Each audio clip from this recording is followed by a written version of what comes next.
Lecture du tarot de Marseille numéro 4. Donc, on utilise encore le tarot de Marseille parce que c'est mon préféré. On tire, excusez-moi, on tire 3 cartes des arcanes majeures. C'est parti.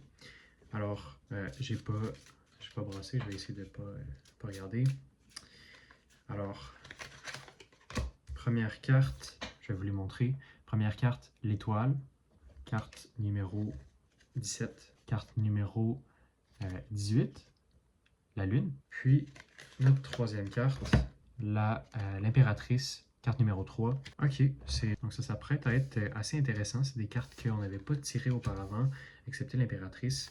Donc, l'étoile, on commence par elle. C'est une carte assez très, très claire dans ce qu'elle dit.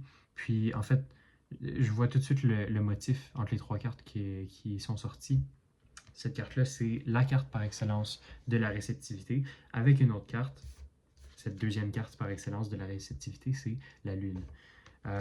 C'est quelque chose d'assez important selon moi.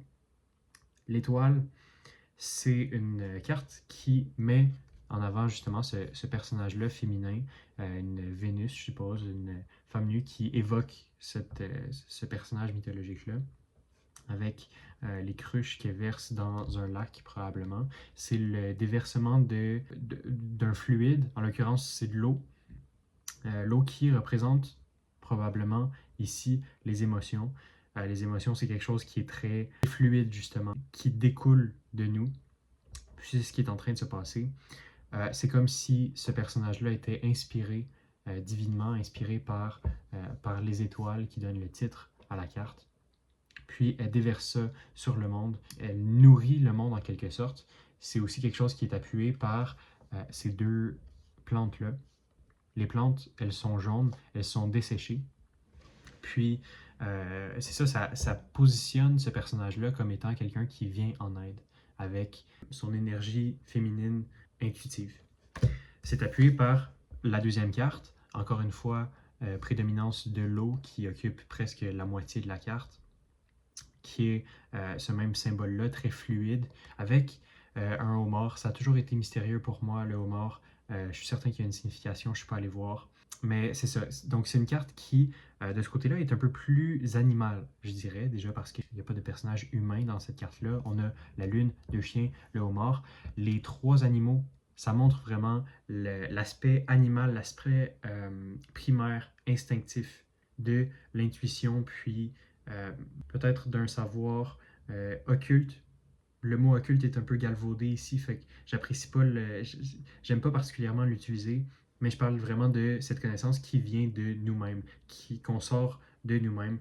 Quelque chose d'assez intéressant avec le tarot qu'on retrouve également dans l'étoile, c'est que ultimement, cet aspect-là très intérieur de la Lune, il provient de quelque chose qui semble être plus haut que nous, en l'occurrence la Lune, puis ici les étoiles. Il y a toujours un aspect divin à travers ça, comme si c'était une partie de nous qui nous dépasse, qui va au-delà de nous, puis qui descend sur nous, comme le montrent les gouttes de lune. Je ne sais pas exactement ce que c'est assez abstrait, particulièrement dans la version du tarot de Marseille avec les gouttes colorées que les chiens cherchent à attraper.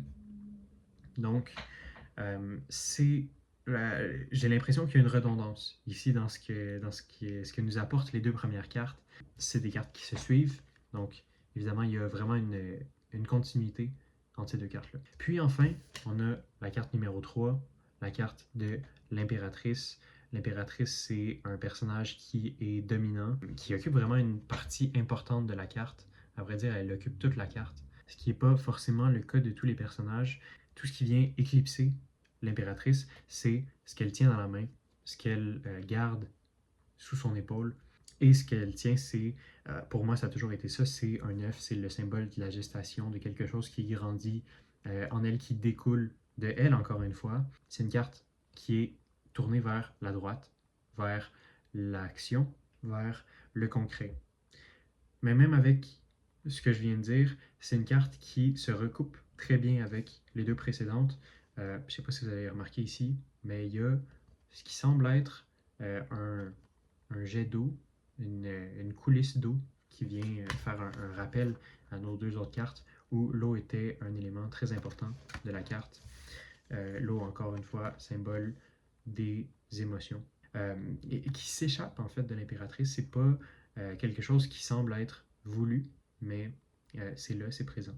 Et donc, puisque c'est la carte qui ressort un peu par rapport aux deux autres, même s'il y a des motifs qui demeurent, je suppose que c'est la carte principale, la carte importante de ce tirage. On a nos deux cartes de la réceptivité de l'émotion, de l'intuition, particulièrement de l'intuition ici. D'ailleurs, c'est des cartes qui se continuent, je ne l'avais même pas remarqué, mais tout ça, ça pointe vers l'impératrice qui est notre carte centrale, qui vient mettre en action tout ça. Et donc, pour moi, ce que ça représente au final, puis vous m'excuserez, j'avais remarqué que je n'étais pas dans le bon ordre. Ça, c'est l'ordre exact, c'est l'ordre avec lequel j'ai interprété les cartes. Ce qui ressort de ça, selon moi, c'est le renouvellement de l'énergie créatrice, l'énergie transcendante de l'impératrice.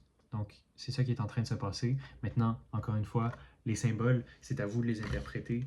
Moi, je peux seulement vous les montrer, vous faire commencer une certaine réflexion à travers ces images-là, mais c'est à la personne qui voit ces images-là, c'est au toi proverbial à comprendre, leur donner un sens, parce qu'en elle-même, elle ne veut rien dire. C'est à travers sa propre expérience, sa propre compréhension des symboles du tarot qu'on parvient à quelque chose, à une introspection. Alors voilà, c'est ce qui conclut cette interprétation du tarot, 4e épisode là-dessus. Je vous remercie de l'avoir écouté.